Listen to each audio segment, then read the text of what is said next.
Suite à la disparition de leur maman Karine Esquivillon, les enfants ont vécu plusieurs mois d'incertitude quant à son sort. Son ex-compagnon Michel Pial a affirmé initialement qu'elle avait disparu volontairement, mais après plus de 2 mois, il a avoué l'avoir accidentellement tuée lors du nettoyage d'une arme à feu. Les enfants ont vécu une période difficile sans savoir ce qui était arrivé à leur maman.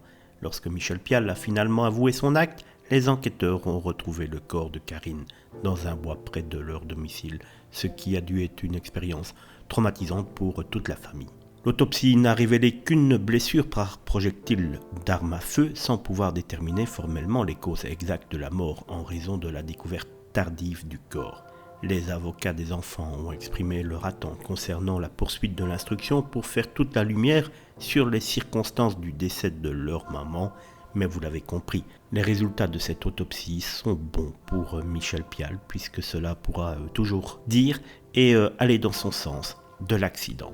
Depuis les aveux de Michel Pial, les enfants doivent également faire face à la réalité de l'acte violent commis par celui-ci envers leur mère. Les avocats soulignent que les explications de Michel Pial paraissent invraisemblables et qu'il est difficile de comprendre son comportement visant à accréditer une fausse disparition. Les enfants, maintenant, devront faire face à un long processus judiciaire alors que Michel Pial est mis en examen pour meurtre sur conjoint et placé en détention provisoire.